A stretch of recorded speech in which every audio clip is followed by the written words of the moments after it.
Hello, everyone, and welcome back to another episode of the Body Wisdom Podcast. This episode is going to be a little bit different, though, than what you've heard in the past because I have our new KMW practitioner, Gabby Barboza, on the show. She'll be on the show for the remainder of her time here, and I'm so excited to be co-hosting this show with her. So welcome, Gabby. Hi, thank you. I'm so excited to be here. I'm excited too. Wow. So we have a big topic ahead of us today. And I feel like this is something that you and I have a lot of experience with, digestion. And it's so funny, just like reflecting back on my journey, I was just like, and this is why I can put myself in the shoes of so many of my clients, because it's like, I've been there, I've been in the seat of desperation, not having gone to the bathroom for days on end. And now we're creating an episode on how to support digestion with the basics. And I don't know about you, but it's just like it always comes back to that. Like no matter what, no matter how fancy we want to get with the protocols, it always comes back down to these basic fundamentals. Yeah, for sure. And even we've been talking about this a bit, but even the people that know, like you might have heard so many of these things before. And even like I check in with myself on things that I know that I need to be doing, and am I actually doing them? So it's really nice, even if you've heard these things, to get a refresher. And then if you haven't heard these things, and hopefully you hear something new. And then if you haven't heard these things, to really assess where you're at with them.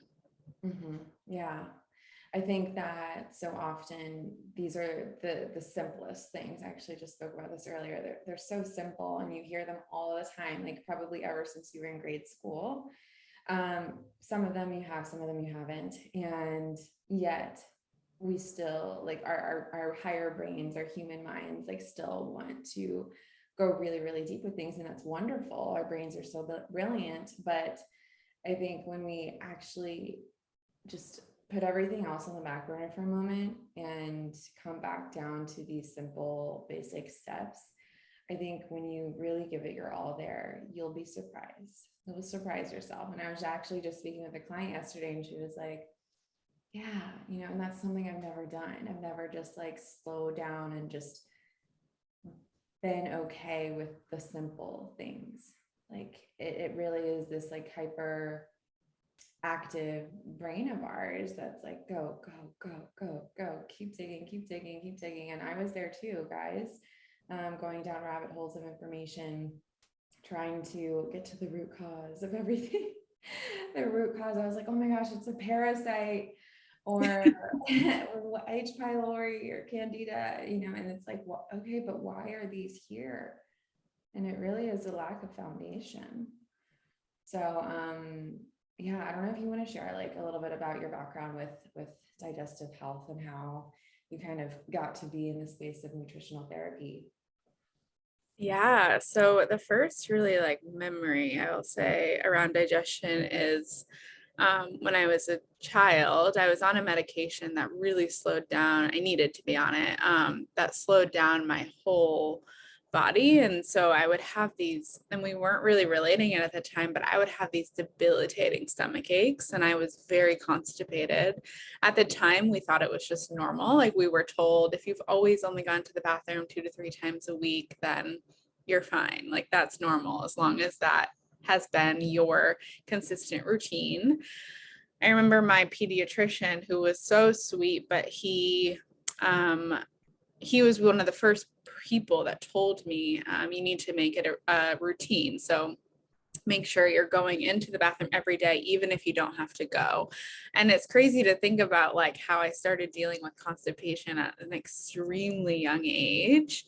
And really the only things that were given at that time were like Miralax, which we now know has crazy ingredients. And so that was my first really memory, but my digestion pretty much stayed the same. I remember one time I came home in college and I hadn't gone to the bathroom for 7 days. And my mom was just doing like, she was doing heating pads, like all of these things that were probably helpful at the time, but I wasn't adjusting food. And that was the first time that and digestion in general, And that was the first time that I really was like, okay, what did I eat? What did my last week look like? Um, and I had eaten like a whole jar of hummus and sugar snap peas. And I was like, oh my gosh, that was my first kind of like light bulb moment that this is something that I have control over.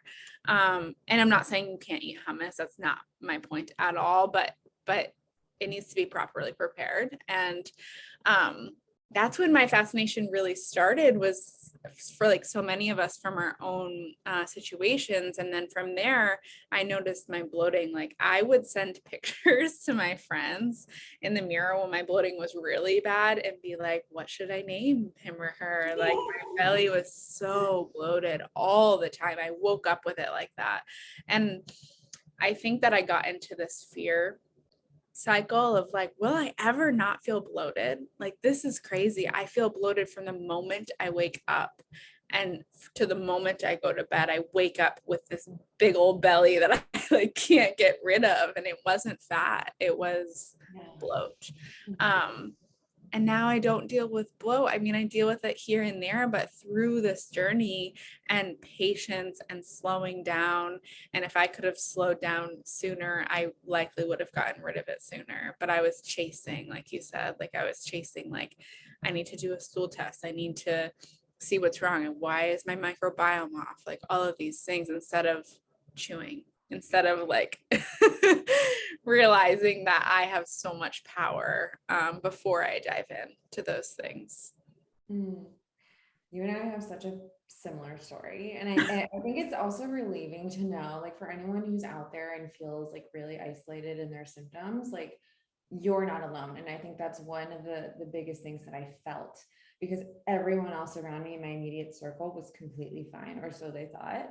Yeah. And I would like show my mom, like, Mom, look at my belly. And she was like, you look fine. And I was like, no. And in retrospect, like looking back at photos, like I still was, I had this like super tiny frame, but there was this still like belly. And I was like, yeah, like there were so many times like I woke up bloated.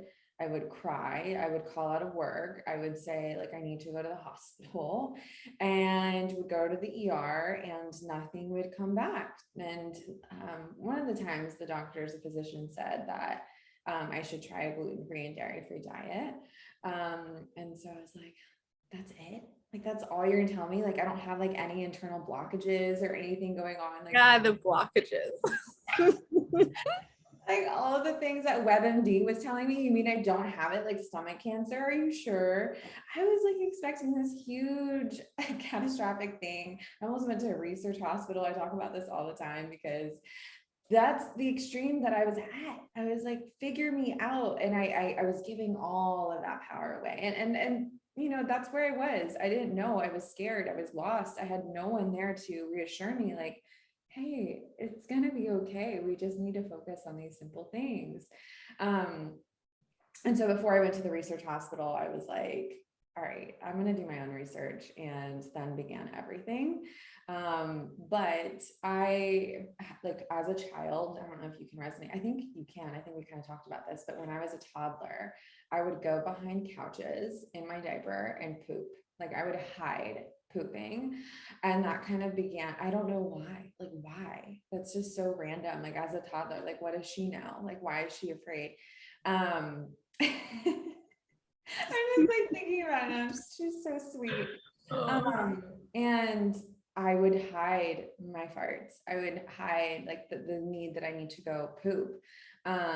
Growing up, like in high school and college, like with significant others, like trying, just so embarrassed of this very natural process. And basically at the end of the day, telling my body that it doesn't know what it should do, telling my body that it does not know what it's doing, and therefore it's going to pause everything, because yeah, she's telling us that she doesn't need to go. And literally one time that sent me to the hospital. And I think I saw something on the internet the other day, or no, months ago. My cousin sent me that someone, some like Brazilian star or something, went to the ER because she was holding in a fart. or Oh, something like that, because it could lead to the worst intestinal pain. yeah. And so I think that also brings in like the nervous system piece too. And it's like, why do we carry so much shame around this? And partly I think it's because our society like tells us that we can't do that. Whereas like places like China, like people go do that. Like if you're at a restaurant, like it's no big deal. It's just this very natural process. And also I think the food is very different in comparison to what it is here. So maybe their gas doesn't smell as horrid as some people. I don't know. Mm-hmm. So yeah, I think as far as what happened from there, like I decided to go try various different things, including like juice cleansing. I don't know if that's something that you did, but that's one of the things that I leaned into first, because I was like, okay, I'm so full. I probably shouldn't eat anything, but I think that juicing like is this huge fad, it's this huge trend that's going on right now, and you can lose X and X weight. Because I think that was the other thing, what you mentioned earlier, like I thought I was gaining so much weight, and I thought juicing would help that. Did you try juicing too? Oh my gosh, I've just always been a huge foodie. So I would definitely try to juice and then end up, it would be like one of the, I don't want to use the word binge, but it would be like a cycle of like, let me drink this juice and then I'm going to have a huge dinner. And it was always just like, then I had to like, okay, now I'm really bloated from the dinner. Tomorrow, let's try juicing again and like taking away that fiber from the juice. And also just remembering that I realized like if I'm not eating anything, and in the hospital I noticed like when people aren't eating, you still create waste, but it is a slower process because you don't have any food to move it through. So anyway, long story short, I was not successful at juicing, but I definitely tried a few times. Yeah, because you need fat, right? You need the presence of fat to stimulate the flow of bile to complete that detoxification process leading to a healthy bowel movement. And juices don't have fats. And I know some people will probably add like olive oil or something like that to their juices, but still you're missing out on that fiber, that precious fat. And not to mention, it's super expensive. It's just not sustainable. And kind of talking about like celery juice as well in this topic, because I think this is huge. This is still, I can't believe, still a question that I get on a regular basis. When I discovered medical medium and all of this stuff, it was like years and years ago. And yeah, people are still like wondering like if this is something that they can do for healthy bowel movements. And I think why it works so much, and I'd be interested in your take, it's so there's so many minerals that are being pumped into your body. And it's also not sustainable because you have to ideally purchase fresh celery juice every single day. It has to be organic. You have to juice it fresh that morning. And I'm just like, oh my gosh, like just like the stress on stress on stress. It doesn't feel realistic. Totally. And I think bringing in the conversation too around like traditional Chinese medicine and your constitution and how everyone's constitution might not be the best fit for celery juice. And that's why like some people have really great success with it and some people don't. But the things that we'll talk about today are like helpful for everybody, no matter what your constitution is. And so when we're following these fads, I think you're right with the mineral thing. Like that's probably why a lot of people see. And I also think because medical medium is such a big figure in this space, the mindset thing of, oh, this works. I've seen it work for so many people. And so your body's like, okay, well, if it works, we're going to make it work until it doesn't anymore and you don't feel good. I love that. So when you believe in it, and that's why whole other topic, but trust in your practitioner is so important because when you believe something's going to work, your body is going to make it happen. Yeah. So yeah. Trust in your practitioner, trust in your body. And I think a lot of people are coming from like that place of desperation and it's like my body is broken. And Mhm. that's one of the biggest things that I learned stepping into the NTA. Like your body is born with this innate intelligence. And like when my instructor said that, I was like, Oh. what? it was never told that before. It like completely changed my life, and it just brought me so much immense gratitude for this system, this body that I have. Peace. Yeah. Peace. Yeah, it's like, wow, really, like my body's working for me every single day. And that's beautiful. Traditional Chinese medicine. Well, okay, I guess I was confusing that with Ayurveda because I don't know my constitution. Is that, yeah, TCM? I don't know my constitution there. I've never been assessed by a practitioner, but Ayurveda. Do you know your dosha? Yeah, I definitely lean like kapha. If I'm in balance, like very kapha. Really? But I think also vata in like other ways. So Yeah, I think all of those quizzes and stuff, it's like, yes, and mhm. there's parts of me like this. I did one once and I really liked how it framed this because it was like a kapha body, but on the inside, there's this like huge pit of fire, which it's complicated. And And you're an Aries, right? and I'm an Aries, so Yeah. lots of fire here. Yeah, and like Just bringing in all the modalities. all the modalities. And isn't that wonderful? I once got a DM, or it was a question box, and it was like, how, like, I'm feeling very overwhelmed by everything that's out there. It's like TCM, Ayurveda, integrative medicine, alternative health, and there's functional medicine, naturopathic medicine, like all conflicting information. And it's like, great.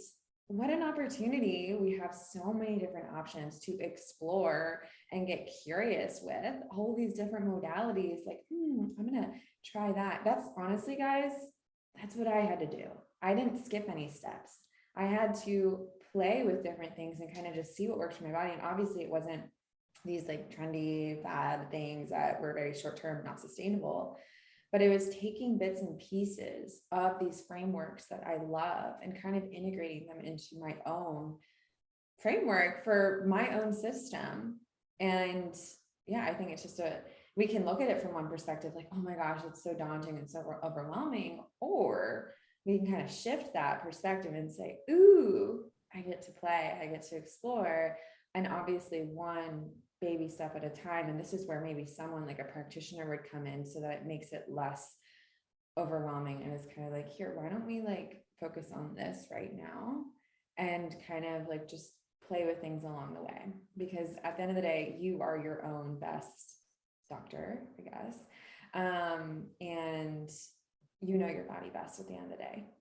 We are just simply here to guide you and support you and kind of just give you all of the resources that we have available to us, all of the education, all the knowledge that we've acquired over through the years.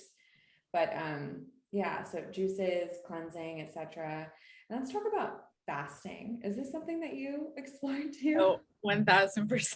Yeah. I feel like everyone has, right? Yeah. I mean, because when there was that idea that was implanted in me that the migrating motor complex, that your digestive system needed a break and that you need to give it a break, etc., because it's working so hard, this, that, and the other.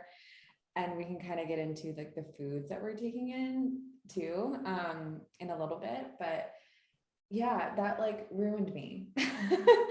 I mean, it didn't ruin me.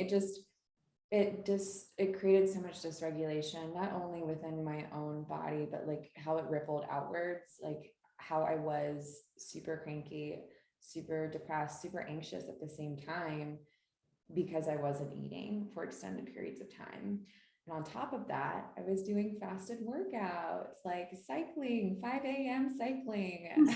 On top of that, because I had no awareness about like my physiology and what was happening on the inside, and fasting is just this and now I think like religious fasting, like for a day, like if you have like foundations laid out or whatever, like if that's something that needs to be done, for sure. But I think nourishing before and after is super important. You don't want to deplete a body that's already really depleted. So I think fasting for women in their reproductive stages is something that I typically do not always, I want to say typically, it's always something I do not recommend ever. Yeah, I agree. And I love that you mentioned the religious. There are cultures and religions that's really an honoring practice. And there's also normally, from my experience and my education, like area for exception in that. And so it is so dependent on your metabolic flexibility in the first place. And so many of us aren't metabolically flexible and potentially will never be flexible enough to withstand fasting with our current world we live in. I think so often in the fasting space, it's referenced that our ancestors had to do this, like our body is made to fast, blah, blah, blah. But they were living in a wildly different time than we're living in now. They were living in a time that the only time their sympathetic nervous system kicked in is when they were being hunted or when they were hunting or, they were protecting their land, and that was not every day. And so we're living in a time that our sympathetic nervous system, depending on who you are, very different and what lifestyle you live, but it's kicking in at least every day for some reason, and depending on how quickly you can re-regulate. But yeah, I was trying fasting. I mean, I lost a good amount of weight or fat loss, intermittent fasting. And I remember my thyroid tanked at that time. I had to up my thyroid medication, but I was like, I feel good in my body, so it's fine. I'll be really tired and constipated as long as I'm not overweight. And that was kind of like that. I mean, I didn't actually feel that way. Like it was kind of just like, okay, well, at least I have the weight loss, and I just upped my thyroid med, and that's fine. That's why we have thyroid meds, but that's not actually what my body wanted. And my body was telling me that it wasn't okay with the fasting through my thyroid, through my hormones. I even at one point would do like 24-hour fasts, like once a month, and I would time it. I was like, well, I'm timing it in my follicular phase, and so it's fine, but it's not.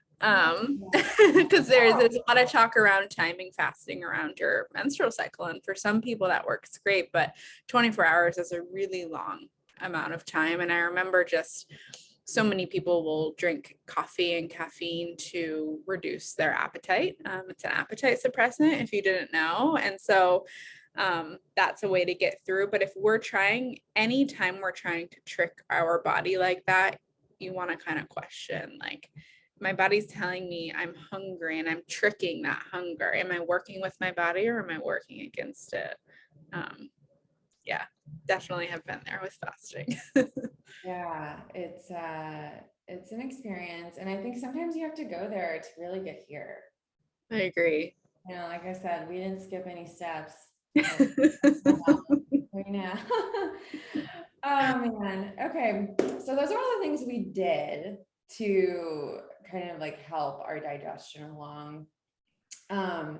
But now we're going to get into the 5 things that we implement on a daily basis for good digestion. And first and foremost, and this is probably going to be the biggest takeaway for you guys, because this is what honestly it truly comes back down to. If you don't have this piece, that's kind of like what you need to work on.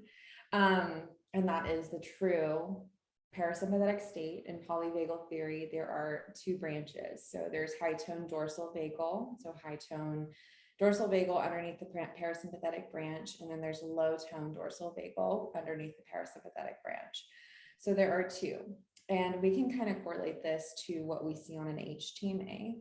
I work with clients who are slow oxidizers, and that ratio, the calcium to phosphorus ratio, is usually really, really high, above ideal range. And I could probably guess, just based off of speaking with them, based off of symptoms, that their body is in that high tone dorsal vagal state. It's not in that low tone dorsal vagal state that is true rest and digest, because obviously they wouldn't be here. Their symptoms would probably be mostly at bay. When you think of low tone dorsal, think of like sleep, think of really being able to meditate, reading, watching a movie, relaxed, like everything is good and wavy kind of there. The high tone dorsal vagal is like where systems are kind of like forced. It's what am I trying to say? Like, it's not something that you decide. It just happens involuntarily because that's what your body needs to do to preserve all like survival systems. So when I say parasympathetic state, it's not just like this blanket statement. We want to really go towards that low tone dorsal vagal and not see such a high calcium to phosphorus ratio on that HTMA. Would you So say like the high, it's high tone, right? Or is that the name? Okay. Would you say that's someone who's like just kind of putting symptoms to that, like a slow starter in the morning, never really feels like they're fully awake. Maybe someone who jumps to stimulants more because they're trying to simulate. yeah, I see it Yeah. as someone who has all the classic symptoms of a slow metabolism, low energy, fatigue, poor digestion, also an inability to feel. And I see this a lot, especially as I get more into somatic work. A lot of these women are also having a really hard time accessing sensation in their body. Like a numbing. Like a numbing. And Yeah. so that usually goes along with a really high tissue calcium level that we see on there. I've seen calcium shells in the 300s, 400s, and even 500s. And to that, we usually see a very high thyroid ratio, which is calcium to potassium. And again, if we have a high thyroid ratio, we're observing symptoms of low thyroid. So if the ratio is high, we're observing symptoms of low thyroid. It's not a diagnostic test by any means, but that's kind of what's happening at the cellular level. And so, yeah, those are the classic symptoms of someone who's like in that high tone dorsal vagal shutdown response. It's different than freeze, which could also be a possibility. So getting into another category, because parasympathetic shutdown and freeze are two different states. So the shutdown is kind of just like like everything's just collapsing. The freeze response is having the brake on and the accelerator on at the same time. So someone who's in this state can be, it's like a strong sympathetic layer and then a very hard, like, or I'm sorry, it's a strong parasympathetic layer. And then underneath that is a lot of sympathetic energy. So it could be a blended state. And that's what freeze is. Think deer in headlights. Like if you are like someone's coming in and in your house, like a robber or someone, and you're just like, there's this like, I know I need to do something, but I can't do it. Yeah. It's like, yeah, I want to do something, but I can't do it. Exactly. And so that we see that too. So it's hard. It's not, we're not going to get all the information that we need from an HTMA, but we can kind of just assess through symptoms as well as we speak to clients. But yeah, that's a little bit about polyvagal theory. And so how do we get into this true low tone dorsal vagal state when we're sitting down to eat our meal? Because that's when the digestive process can do as it wants to do, really flow as it needs to. So again, these are like super simple things, but it's really the challenge here. That's what people are like trying to skip and override. One of them is sitting down, sitting down with your meal, not necessarily on your tailbone, because I think that's where your nervous system is. A lot of women are sitting down on their tailbones, and how can you heal your nervous system if you're literally sitting on it all day? But sitting on the sits bones. So like, I know that's like super weird to feel, especially if you haven't like practiced that before. I see you like situating yourself. You're like, going back to my yoga days. Like, yeah, it's super uncomfortable, right? When we're like sitting at desks all day long or looking down at our phones and like laying down all day. It's a practice. And I also know how uncomfortable it is to sometimes sit on your sits bones when you have digestive issues and you're bloated. And it's like, all I want to do is just like, you know, that slouch becomes like so, it's very like symbolic of like how you're feeling. It becomes so comfortable to be there, even though you don't want to be there. Yes, I think it's protective. Mm-hmm. Very protective. Think about where your hands are throughout the day. When I had really bad digestive issues, I would cross my legs and kind of like hold my belly like this. Yes. It's Yeah. like you're holding that space of you. You're Holding that protecting it. space. Yeah. Yes. So that's one. And then with that, I think this is where our senses can come into play. And this is kind of like using a somatic lens too, although we did learn this in nutritional therapy, to really take in your food, because I think that naturally that's going to create presence. And if there are any racing thoughts, like I don't want to be here, or like I have this like huge impulse to like grab my phone, um, letting the racing thoughts be there, because the more we try to push them away, and not necessarily like buying into them, just like kind of letting them be here, but the Observing.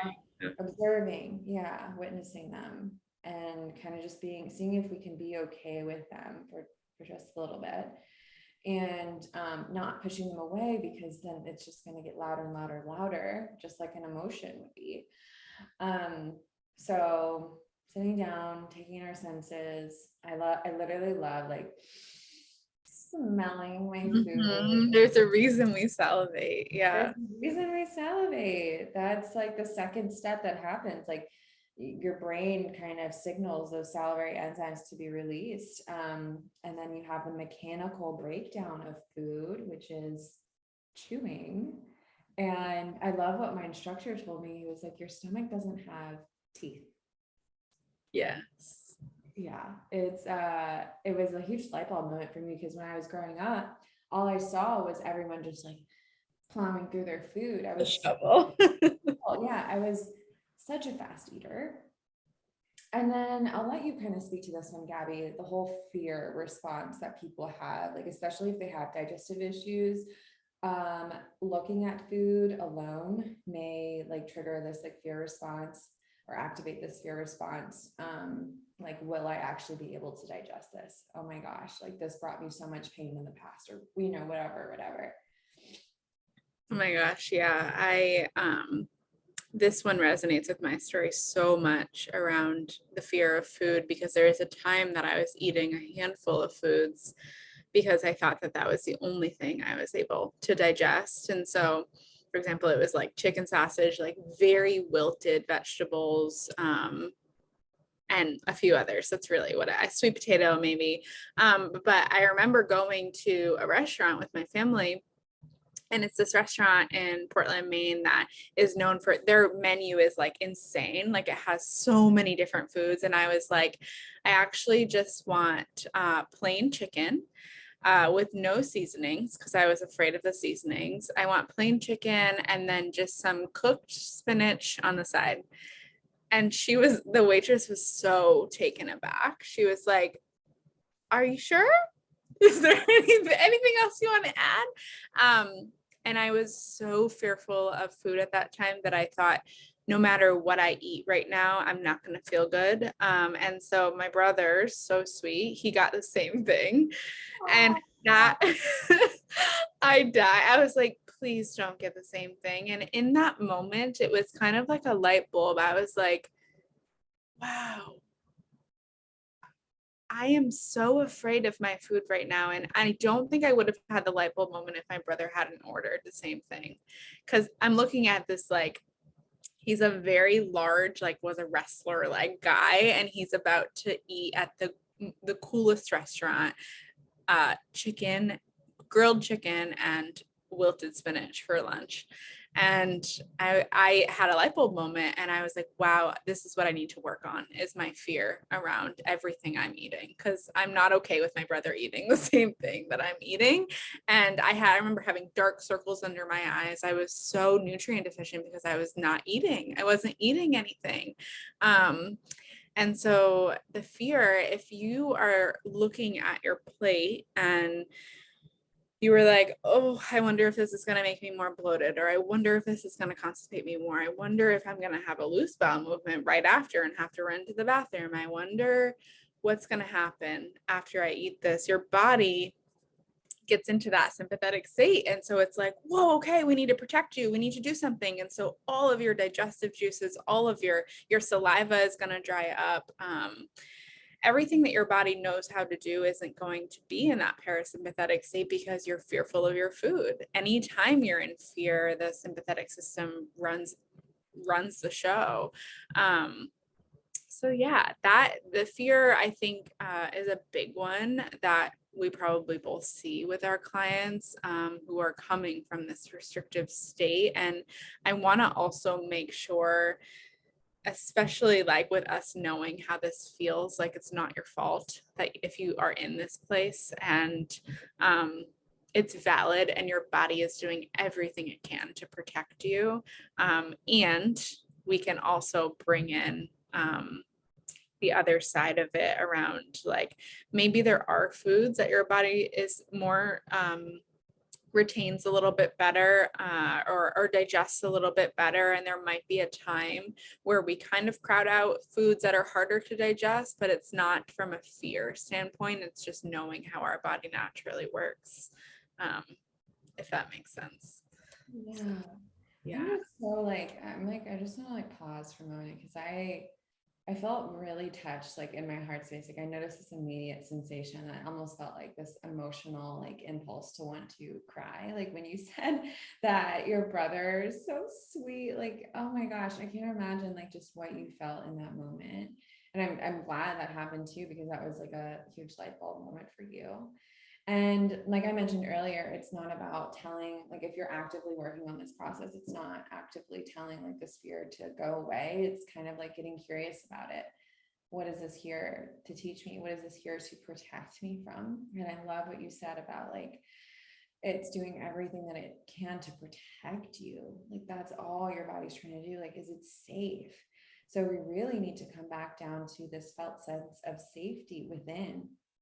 And I think it all begins from this like this lens of curiosity. I think that's one of the things that we need to embody with somatic work, and just like anything that we do in this world. Morley Robbins said, he's the creator of the Root Cause Protocol Institute. He said that one of the most forgotten what am I trying to say, like adjectives is curiosity, like, or having a curious mind. And I love how he kind of says like copper, see you, curious, see you. A lot of us don't get curious anymore. And I think that can also easily happen when we follow someone on social media and it's like, so-and-so says to do this, like, I'll just do it because I'm desperate for relief. Can you get curious about it and see why? Can you educate yourself? I think having that awareness and knowledge is really important. And yeah, so going back to what I said, getting curious about the fear. And I think also various tools can come in too. Like our colleague, Teresa Piella, she is a emotional freedom technique practitioner, EFT. And I've sent so many clients her way just to kind of work on this piece, because it really comes back down to like, can you actually trust your body and knowing that it's going to digest food? It's going to nourish you by eating that food. It's not going to attack you. And I also think that some nutritional work can also help support that too, because I would imagine if you were not eating carbohydrates too, that would indicate like this natural like fear response because blood sugar is dysregulated, right? So it's kind of like so many different variables coming into play. It definitely makes me emotional too, because it was this time that I thought I was doing everything that I needed to do to feel better. And yeah, my sweet potato, my carbohydrates consisted of like some sweet potato, things like that here and there. But I did go keto for a while because I thought that is what I should do. And I would say that I definitely was a more like healthy keto. I wasn't just eating like a ton of, like, I don't even know if I can say healthy keto, but you know what I mean? Some people that go keto are like totally like just not aligned with what I would typically do. But it just, the carbohydrates, I think I learned at one point how the carbohydrates help to stimulate bowel movements. And I was like, wow, okay, no wonder. Yeah. Sure. But all I was thinking is that the fat helps to stimulate bowel movements. And so I was really focusing on one area. And so instead of looking at the whole picture, so the curiosity I would say it's spot on. It's really what helped me get out of that, was being curious about different, really going back to the basics. Like, what are Mhm. these foods here for? God made carbohydrates. Yeah. So, Yeah, and they're so yummy and tasty and just add so much substance to our meals. Um, and kind of now, I think that was like a lot on the parasympathetic state. And I think that is like, if you guys, again, take anything away from this episode, it's that. Um, and then next, we'll move to like the foods that we're taking into our bodies, because I think mainstream society preaches that green smoothies and green salads and yeah, eliminate carbs, go low carb, or go low fat, or whatever it is. Or I'm trying to think, like pescatarian or carnivore, like just all of these things that are vegetarian. I was vegetarian for a while too. like all these extremes, like eliminating so many things from And the our labels, the and the labels. labels. I'm a vegan, I'm a vegetarian, and I'm not saying that to like poke fun or anything, but yeah, No. you identify so much with these. I am so proud to say that I don't identify with paleo or this and that. I eat food that is so nourishing to my body, and that involves so many different categories and foods that are also designed for my physiology. It's kind of what we're getting to. Those foods, green smoothies and green salads, not that those are to be eliminated. I don't really do green smoothies anymore, I'll say, but I do drink smoothies. That, that was something that I was so afraid of drinking for the longest time, because I was like, oh, they're cold, and just like, I shouldn't be drinking them for my digestion. And I think there's a way to do it that's more supportive. And then green salads can be super rough on the intestines. And I think it also depends on the metabolic flexibility that you have at the given time. Like some people just really can't do it in the stage that they're in the state that their digestion is in. And that doesn't mean that it has to be that way forever. I love like a beet and goat cheese fresh salad with maybe some walnuts and like some protein on top, or on the side. Like that sounds And super goat fun. cheese. Yeah, you said goat cheese. Yeah. Same thing. And in the summer, like that feels really good. Would I do that so much in the winter? Probably not, because I'm on the East Coast, so it feels super cold outside, and I really want to nourish my body with warming foods. So I think we need to really shift our perspective from what we think is healthy, low calorie foods, et cetera, to this mentality of what is designed for my physiology, what will make it easy for my digestion to work properly in the state that it's in right now.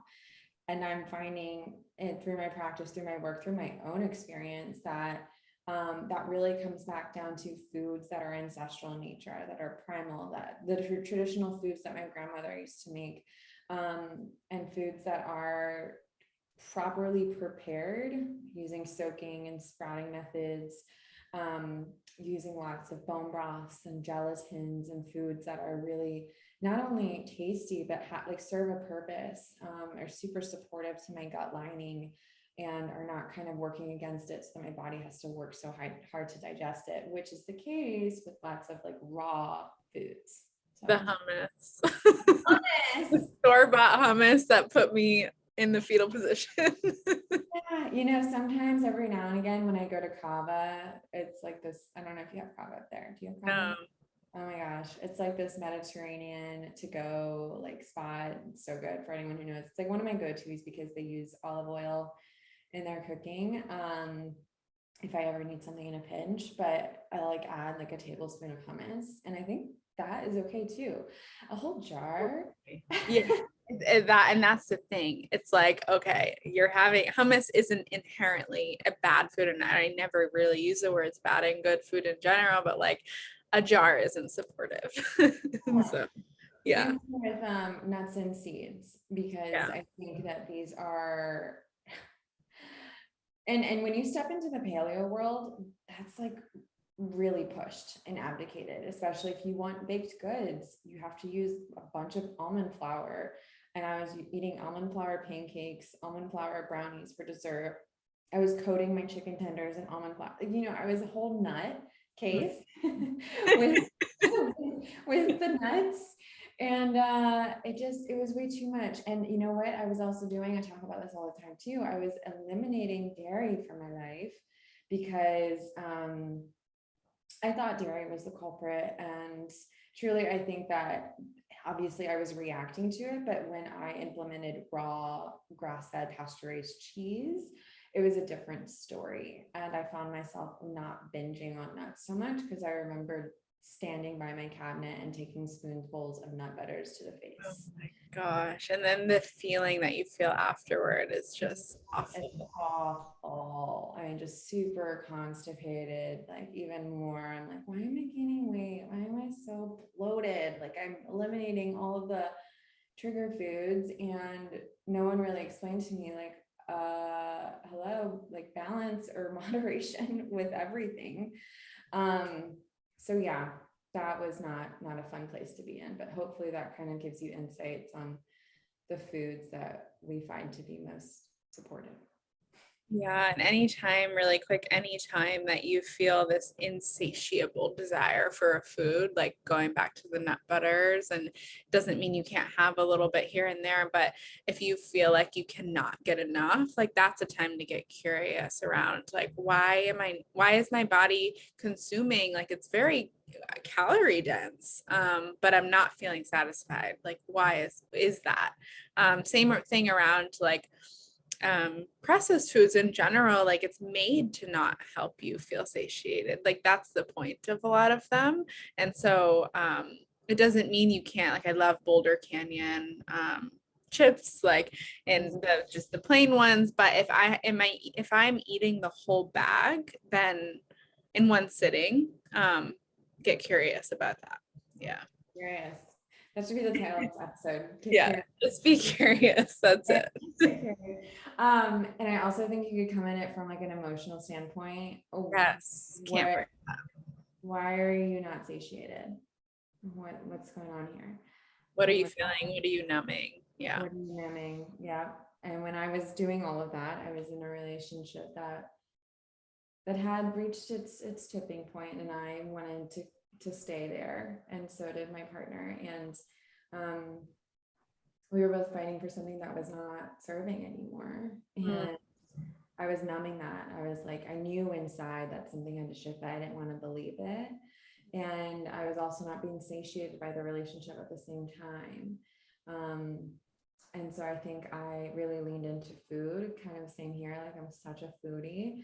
And it really manifested through like me eating like not even kidding, like 10 cookies in a sitting, like homemade cookies that I would make. And it was just like nothing ever fulfilled that. And it wasn't until that I left, you guys, I kid you not, like just chills almost like on my body as I say this. When I returned home back with my mother, my body,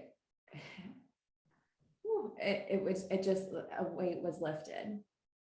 I felt so at home in my body. Although, yes, there was a lot of grief that was happening. I was so sad and moving through all of that, but I knew that's kind of what needed to happen. But my body felt this immediate sense of safety, and it dropped weight. My digestion was like working as I wanted it to. I was like, what? What just happened? Oh my gosh. It's so crazy that relationships, and we could go on about this, but relationships and their impact on, like, you might even not realize it consciously what's happening, but your body knows what's happening. And so it's trying to communicate with you. I see this a lot with acne.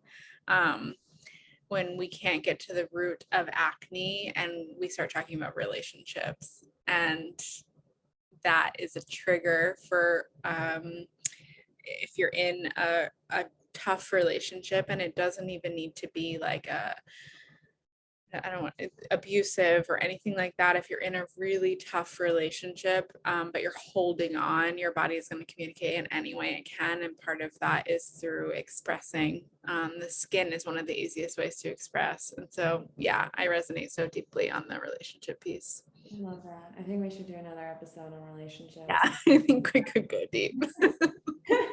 I think you and I could have a lot to say there. All right, so moving right along to, what did I digestive fire, this heat that we need to have ignited when it comes time to eat. And what dilutes it?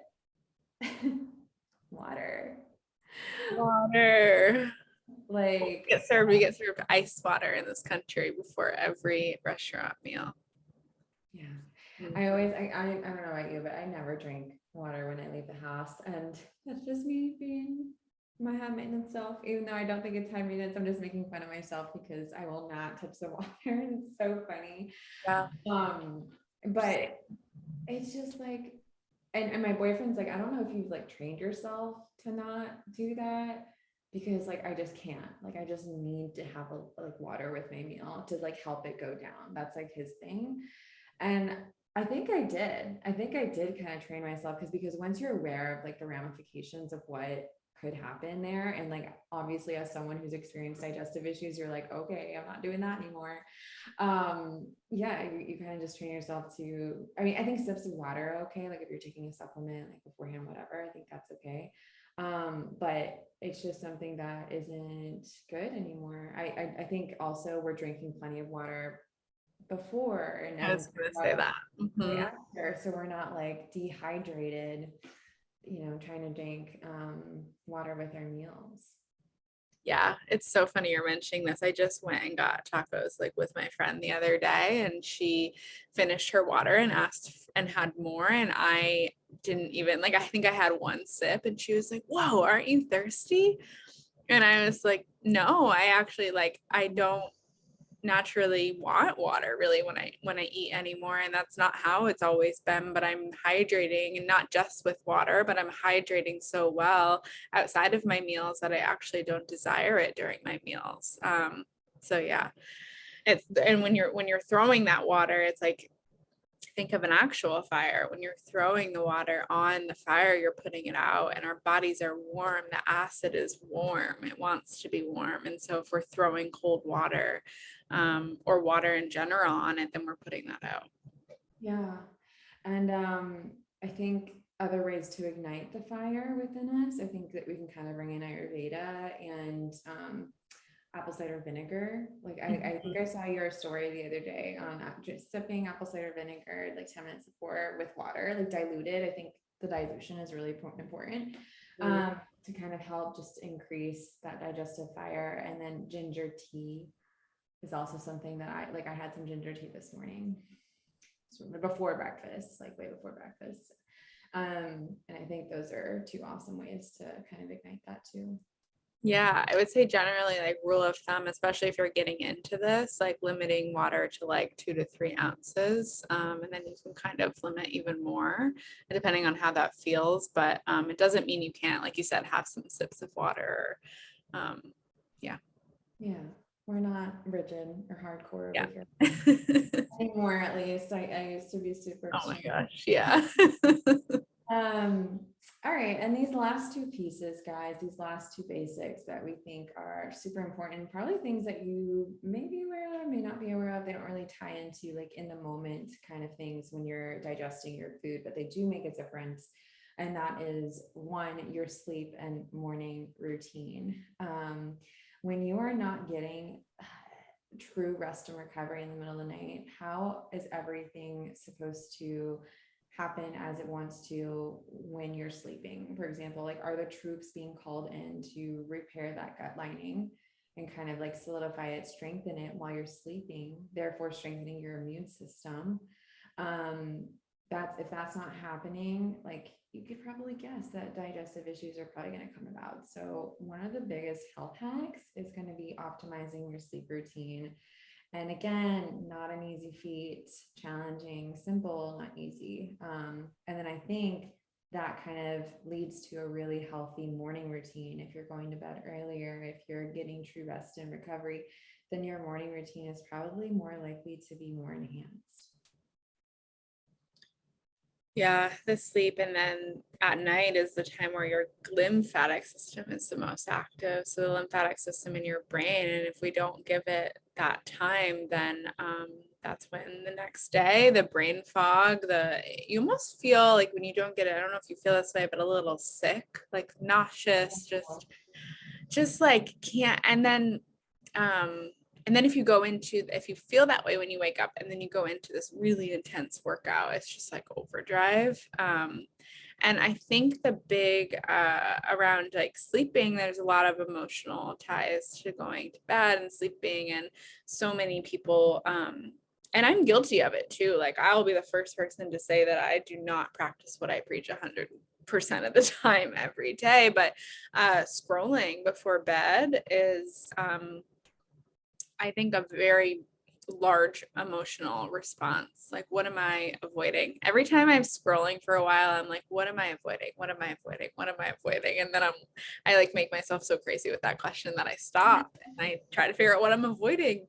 And so just bringing in, like, if any of this feels overwhelming, like bringing in these habits, like maybe 1 or 2 times a week, you don't scroll before you go to bed. Maybe you get blue light blockers. How can you make this a habit where it feels so good to not scroll that eventually that's what you do? And you might wax and wane, like you might go a few months without scrolling and then you get back into it. And that's the journey of health journey, really. Yeah. I'm so glad that you said that, because I think we're practitioners guiding and supporting, but we're also just right alongside of you. We're not perfect humans. We're human, and we are trying to navigate life just as much as you do. I don't think anyone in this world has it figured out. So don't expect us to be perfect. And I think for me, what's been helping me this past week, like it's been awesome. I've been going to bed like right at 9. It's been great. I have like the focus on. So like in the morning, there's an hour of personal focus from 8 to 4. That's work focus. And then from 4 to 7 is like, I think I have it off from 4 to 7, but for like from 7 to 9 is like sleep focus. Oh, I thought that they updated where you could do that. I need to do mine. Yeah. I did update, and it just makes it so known. It's like, all right, sleep, here we go. And so I literally turn my phone off and it's like in the other room. And that may be, just extreme, but that is kind of like what feels really good for me. And something that my mom, for example, navigates. What if she needs her phone in the middle of the night? Emergency. And also this is a woman who's been on high alert for, she won't mind me say this, but all of her life, on guard all of her life. And so I'm not like the only person in my house. I guess that would be like a different story. But at least having it like not right beside your head when you sleep. I think putting it over like a dresser, like way away, I think is more supportive, and having it on loud, like if you really need to have your phone on and not on airplane mode or turned off. But phone is, I think, probably one of the hardest things, and I'm facing that with a couple clients right now. And it's just like, there's a huge emotional connection to that. And also I discovered that one of them had a really hard time sleeping as a child. And this is something that I personally went through as well, because I slept with my parents until I was 8 years old. I was afraid. So afraid of the dark. Yeah. I'm so glad that I'm not alone. I slept with my mom until she like got remarried in high school. Yeah. Oh, that's great. That's great. I held my mom's hand until I was like, okay, it's like time to go to middle school, like kind of thing. Yeah, I mean, just like mommy's baby and wanted to sleep. My brother and I would fight between who slept with me between mom's legs and who had to sleep at the bottom of the bed. I don't know how my parents did it. And then eventually my dad was like, all right, you guys gotta go to your room. And I was like, I remember being like terrified that there is this like monster underneath my bed. So this is a very long standing issue. And even today, but I'll save that offline. I'll explain that later. But yeah, it's a real situation to get curious about, and to really ask yourself those questions, like, what is here? What am I not facing? Why am I having such a challenging time to get off of socials? What is comforting about this? Is it, thinking that you're connecting with others on screen as well? I understand too, like there's a loneliness aspect. The loneliness. You're reading my mind. Yeah. I love when that happens. but yeah, especially for someone who feels like kind of isolated in their like personal community, like real life, um, having a phone and social media can bring them so much relief too. So that's also like I had to work on boundaries with another client. Like, okay, can we connect with people? But can we also have boundaries with that, like with your phone, so that you are resting? Because obviously this is impacting your morning and you're not feeling well rested and this, that, and the other. Um, so every case is different. I guess what we're trying to say. Yeah, I think what you're saying too is like getting in touch with when did this start? Like, have I that always had sleep problems? I remember when I was a kid, I would sleep with the light completely on. And it's wild to think about now because I think my mom would like turn it off eventually. But when I was going to bed and I wasn't sleeping with her, the light was completely on because I was afraid. So even though you're an adult, like, are you still playing out some childhood fears or loneliness, or what happened at night? Did the people in your family stay up till midnight and you were trying to go to bed as a kid and you felt like you were missing out? Like, what happened? Has an emergency happened in the middle of the night and so you feel like you need to be on guard? That's something in my own story that's like there has been multiple things that I needed to know that where my phone was, or needed to. There was one time I answered a FaceTime that was an emergent call, and so now it's like retraining that this isn't going to happen every night. And what can I do to soothe myself so that way I don't feel like I have to operate in this place of fear. Yeah. Yeah, huge, huge. I love where this is going. And then the morning routine piece, like I said, is kind of like a side effect of having really good sleep health. But I think morning routines, I almost don't like using that word anymore. I know it's been so monopolized with the Instagram morning routine. Yes. I think getting into a certain routine really helped me realize like, oh, this helps like create a sense of groundedness for the rest of my day. And it doesn't have to look the same every day. It can shift from different life stages that I've been in. Like it looked different and I'm trying to think if I had a morning routine in college. Probably not. But Oh my God, like just from racing. yeah. But it has shifted over the years, is what I'm trying to get at. So if we can, like, I kind of just start off with clients, like, is there one thing? Is there one thing that you know? Simplicity. Is there one thing that you know for sure can nourish you? Is that a cup of tea? Is that tongue scraping? You know, is that, I don't know, but something that is so simple that you know for sure you can commit to, and letting it grow from there. You guys, this health game is not an overnight process. You have time, and it took me time to get to where I am today, and there's more time, and that's going to shift, especially as I become a mother. Like, you know, I it's was gonna, just thinking of the mom. Yeah. Mm-hmm. yeah, the mom stepping from maiden to motherhood is, and sometimes I feel that way. Honestly, I was talking to someone, I can't remember who it was, but I was like, I feel like I'm running a farmhouse already. I have 3 dogs. I make my own sourdough. I'm making my own sauerkraut. I'm doing all these things. I'm working. I'm like, okay, I can't. So what I actually listened to was my body. I was like, okay, I can't do the raw dog food anymore right now. As much as I want to commit to it, and I'm so happy to do it, my body just cannot do it right now. And so that's something I can come back to in a couple of years, maybe, like when I'm not so like immersed in my business right now. Um, and so that again will shift because I know crying babies are there, and right then and there, that life stage involves like being there for them, with them, attuning to them. So yeah, other things kind of take precedence, and maybe that's it. Maybe your morning routine is holding your baby, rocking your baby, and nursing your baby, and being really with that, and not thinking about the millions of other things that you could be doing, because those are the precious moments that you're going to remember the most. And maybe that's the time that you're breathing, and I think that a time, and obviously like we don't even know the half of it, and so I never want to speak to like I know how this feels or anything like that, because I won't, and we won't until we're in it. But if you can notice the times, like maybe that's a time where you scroll. I think I've noticed a lot of the women in my life, like when they're nursing, that's when they're scrolling. And so can you start to shift that habit of like, maybe that's when you breathe instead of scroll, just like little things, and not make it like I need to have a 3-hour morning routine, which is like not even possible for a lot of society. Like, yeah, the simplicity is huge. Huge.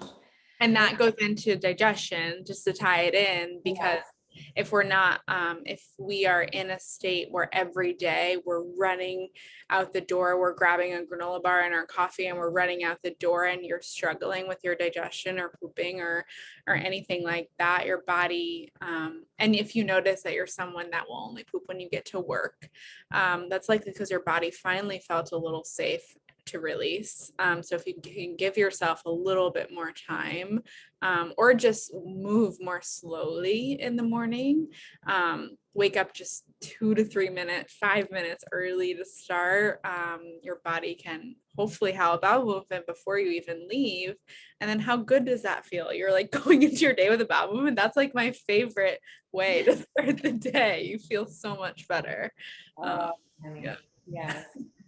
Especially when you've been backed up, you're just like, oh my God. There's just like this feeling of like, oh my gosh, I can do anything. Like, seriously, it's pretty yeah. Okay, sitting and movement, the last step to having solid digestion, really coming back to the basics. As you heard me mention earlier, sitting down on your sits bones is kind of like the position that we should be in if we are trying to optimize digestion, and not really sitting on our tails, and just not slouching. And I'm over here like trying to correct my posture too. I know, I'm like currently. It's little cues that you get, bringing awareness to it. It's not going to be perfect 24/7. Like you're not a robot, you're not a machine. But like that's why I have a standing desk, because I don't want to have a chair that encourages more of that. And I know that's also not the case for everyone. And so I think one of the things that people can start doing if you're in the workforce, setting timers, and starting slowly with that too. If you're not moving at all, like just start off with one timer, just to kind of get into the habit of moving throughout the day, taking a lap around the office and then coming back and seeing how that feels. Good break for your brain too, I'm assuming. But I think the sedentary lifestyles, I remember listening to this a few years back, and it was like, it is literally the equivalent to smoking like a pack of cigarettes a day. Yeah, like they say, like sitting is the new smoking. Yeah, exactly. And it doesn't mean you can't sit. And so like, I know there are people out there, and I'm one of these people. In the past, I was like, shoot, well now I can't sit. So like anytime I sit now, I'm gonna feel anxious because I can't relax. And like that's not it either. It's just like getting into like, again, curiosity of like how often am I sitting versus not.